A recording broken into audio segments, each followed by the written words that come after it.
Welcome, my dudes, to an extremely important topic in Algebra 1, or Pre-Algebra 1. Multiplying expressions with variables. We're going to cover two techniques. Foil, and the claw method. Though actually, the foil is just the claw method for very specific cases. So, hopefully, you remember the basics of multiplying expressions with variables.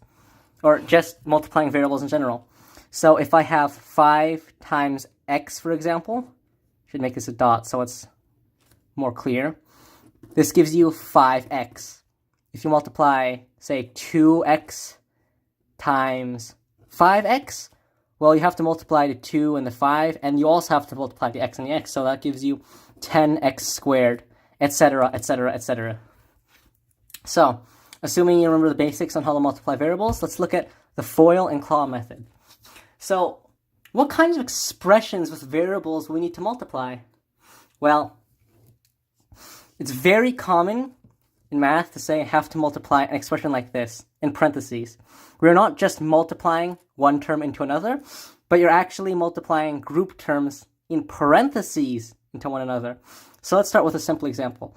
Let's say we want to multiply 2x into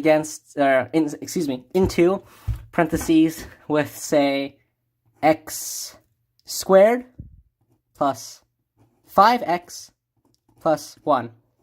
Well, it may seem kind of complicated, but how do we do that? Well, hopefully you remember the distributive property, where when you have several terms added together in parentheses, and then you're multiplying all these terms by something outside the parentheses, well, you can actually just distribute, hence the distributive property, this term out here into each of these terms in here. So what does that mean to distribute? Well, that means we're going to multiply this term into this term into this term, and this term again into this term. Later, when we're multiplying things in parentheses by more than just one term, you'll see that we'll have to group like terms, which is hopefully a concept you're familiar with. So let's try and multiply this out in the meantime. So 2x times x squared is 2x cubed, because there's no coefficient in front of the x squared. There's a coefficient in front of the x.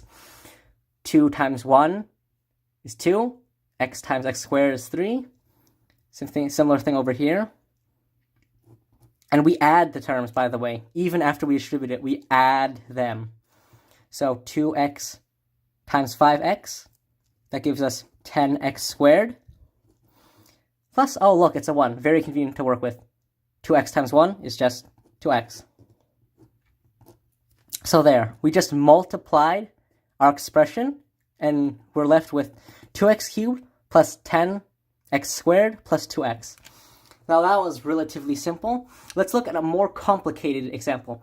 What happens when, instead of just multiplying a 2x into an expression in parentheses, what happens, say, if we have an expression in parentheses with multiple terms, and we want to multiply that into another expression?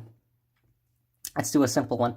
Let's do x plus 2 and say, x minus 3. Well, how do we go about that?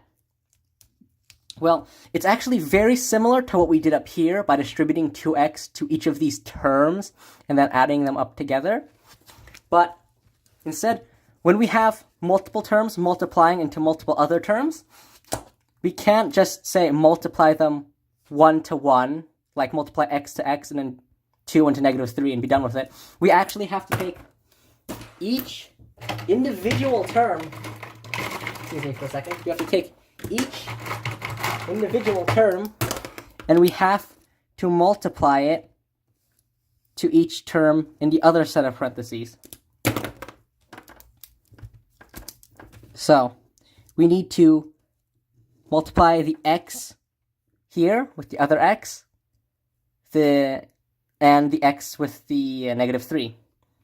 We also have to take our other term in our parentheses, our expression in parentheses, and multiply this with the x and this with the negative 3. And if you remember earlier, this is why it's called the claw method of multiplying these kinds of expressions. Because look, we're left with kind of like a little lobster claw here. You see? Here's the base of the claw, here's the tip, here's the longer end. And this is also called foiling because we need to multiply the first with the outside. First with the outside with the last term, and then each and every term with all the others. But foiling, it's worth noting that foiling only works with binomials, which means there are two terms in our expression with parentheses. So it's actually really not important to remember foiling because it's just the claw method when you have two terms in each set of parentheses. So just remember the claw method. Remember this claw. So let's try multiplying out this expression. So that gives us x times x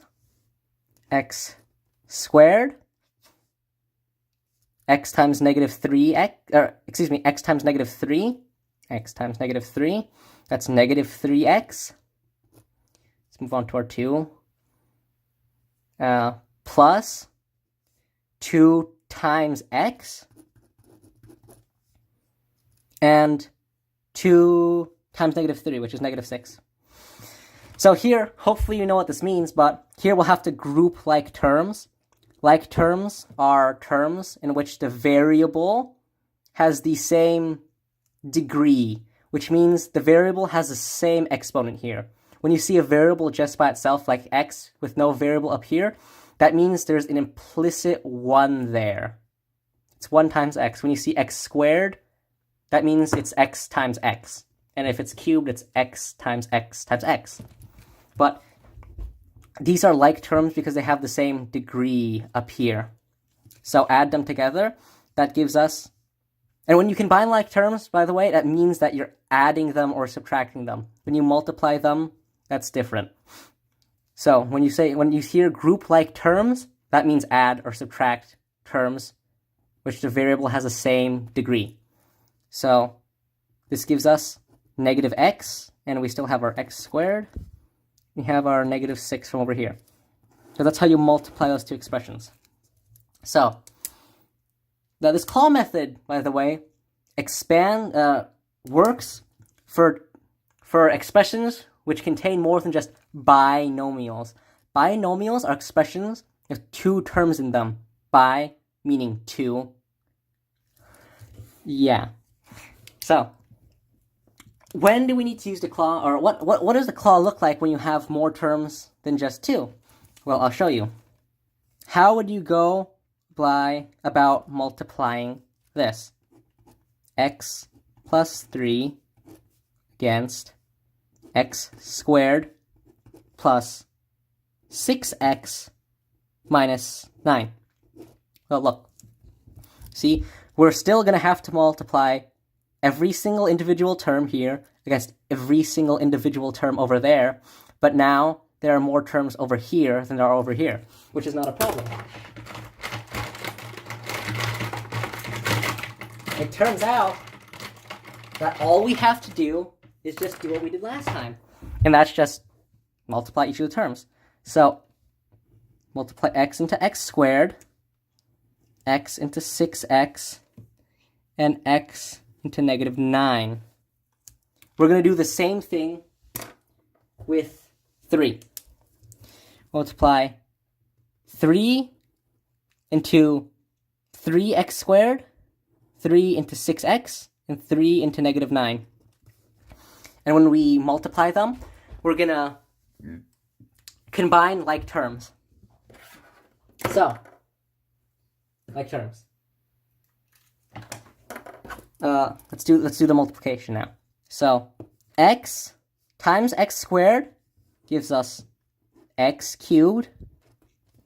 X times 6x gives us 6x squared. X times negative 9 equals negative 9x. And now let's move on to our 3.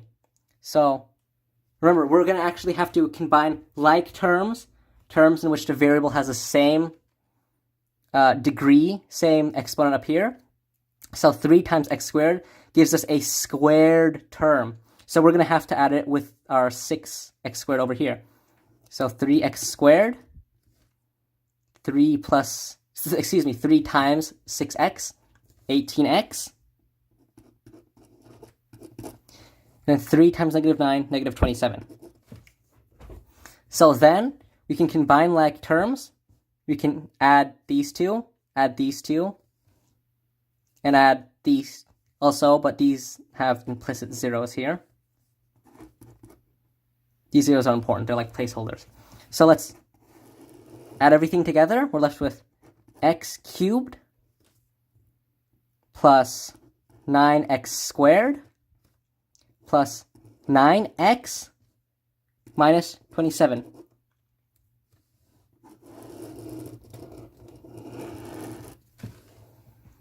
And that is how you multiply expressions with variables using the claw method.